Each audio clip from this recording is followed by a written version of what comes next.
Il était une fois, dans un pays d'Afrique gouverné par un dictateur sans cœur, une famille de classe moyenne.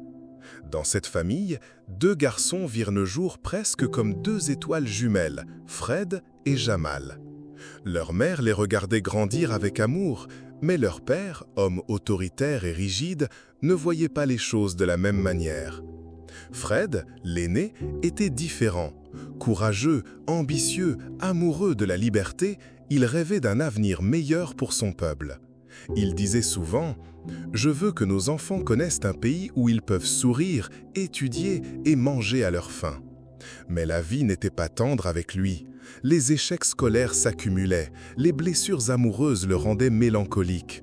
Pourtant, Fred ne se décourageait jamais. Jamal, lui, était obéissant.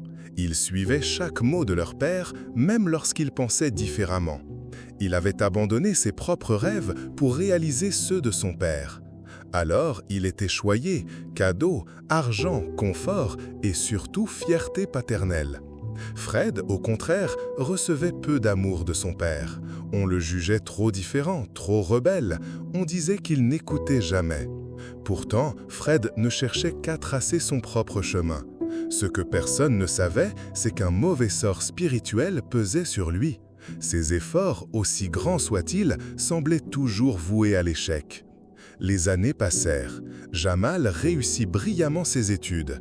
Son père, fier de lui, l'envoya aux États-Unis pour poursuivre une formation prestigieuse. Pendant ce temps, Fred, après des années de lutte, obtint tant bien que mal son diplôme de formation. Il chercha du travail, il frappa aux portes, remit des dossiers, pria dans le silence de la nuit, mais aucune réponse favorable ne vint. Alors Fred décida de se lancer dans les affaires. Petit commerce de rue, petits projets, tentatives diverses. Chaque fois qu'il tombait, il se relevait, essuyant la poussière de ses vêtements et continuant d'avancer. Malgré les injustices, Fred aimait profondément son frère Jamal. Il le protégeait toujours lorsqu'ils étaient enfants, et même séparés par l'océan, cet amour fraternel ne disparut pas. Jamal aussi aimait son frère, mais il vivait dans une cage dorée, prisonnier du rêve de leur père. Le pays souffrait, le dictateur construisait des palais pour lui et ses proches, tandis que les enfants mouraient de faim. Les routes étaient trouées, les hôpitaux vides, les écoles en ruine. Fred voyait cela et son cœur brûlait. Il répétait « Je ne veux pas seulement vivre pour moi, je veux vivre pour mon peuple ». Mais qui pouvait écouter un jeune homme sans argent, sans diplôme prestigieux, sans appui? On se moquait de lui, on lui disait « Tu rêves trop haut, Fred, reste à ta place ». Et pourtant, certains commençaient à l'écouter. Des vendeurs de marché, des étudiants fatigués, des mères de famille désespérées. Fred parlait avec sincérité, ses paroles résonnaient comme celles d'un prophète, simples, vraies, sorties du cœur. Leur père vieillissait, mais il ne changeait pas. Pour lui, Jamal était l'honneur de la famille. Fred, lui, restait la honte. Un soir, Fred rentra d'une journée où il avait encore perdu de l'argent dans ses affaires. Le père, furieux, lui dit « Regarde ton frère Jamal, lui, il est en Amérique, il réussit, il me fait honneur. Et toi, tu n'es qu'un fardeau. » Fred baissa la tête, mais répondit doucement « Père, un arbre ne pousse pas toujours droit, mais même l'arbre tordu peut donner des fruits. » Le père ne comprit pas, son cœur était trop dur. Un vieux sage du village vit Fred un jour en larmes. Il lui dit « Mon fils, ton chemin est lourd parce qu'une ombre spirituelle marche derrière toi. Mais sache ceci, aucun sort n'est plus fort qu'un cœur pur et persévérant. Continue à te battre, ta lumière brillera. » Ces mots donnèrent à Fred une nouvelle force. Il pria, il jeûna, il se releva encore une fois. Pendant ce temps, Jamal, aux États-Unis, brillait dans ses études. Mais plus il réussissait, plus il sentait un vide en lui. Il avait abandonné ses rêves, il n'était pas heureux. Chaque soir, il pensait à son frère Fred et à leur peuple qui souffrait. Un jour, leur père tomba gravement malade. Alité, il comprit que sa vie touchait à sa fin. Alors, pour la première fois, il repensa à Fred. Il se souvint de son courage, de ses choix, de ses rêves. Des larmes roulaient sur ses jours. Il appela ses deux fils. Fred arriva en premier.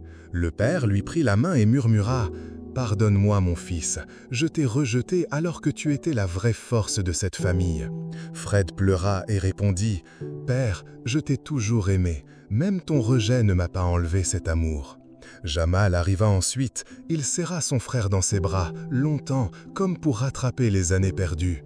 À la mort de leur père, Fred et Jamal se retrouvèrent seuls, mais plus unis que jamais. Jamal décida de rentrer d'Amérique. Il dit à Fred, « Toute ma vie, j'ai vécu le rêve de notre père. À partir de maintenant, je veux vivre le nôtre. » Fred, les yeux brillants, répondit, « Alors marchons ensemble, toi avec ton savoir, moi avec mon expérience et nos cœurs avec notre peuple. » Fred et Jamal commencèrent à organiser des réunions. Ils parlaient au peuple, dénonçaient la corruption du dictateur, proposaient des idées simples mais fortes. École pour les enfants, soins pour les malades, nourriture pour les pauvres. Le pouvoir les surveillait. On menaça Fred, on tenta de l'acheter, de le faire taire, mais il refusa. « Je n'ai rien à vendre, mon âme n'est pas à vendre. » Jamal, avec son expérience des États-Unis, utilisa les réseaux sociaux pour faire entendre leur voix. Peu à peu, un mouvement naquit. Mais le chemin vers la liberté est toujours semé de larmes. Un jour, Fred fut arrêté. On l'accusa d'incitation à la révolte. En prison, il souffrit, mais il resta digne. Son frère Jamal mobilisa les jeunes, organisa des manifestations pacifiques, alerta la communauté internationale. Finalement, Fred fut libéré grâce à la pression populaire. Quand il sortit, le peuple l'attendait. Des milliers de voix criaient son nom. Ce jour-là, il comprit que ses échecs passés étaient en réalité des marches qui le conduisaient vers sa destinée. Le dictateur finit par tomber, balayé par la force du peuple uni.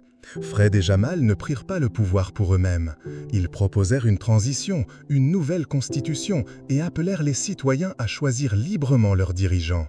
Fred devint une figure respectée, non pas comme président, mais comme père de la liberté. Jamal, lui, mit son savoir au service de l'éducation et créa des écoles modernes pour les enfants défavorisés. Et dans les villages, on racontait longtemps leur histoire.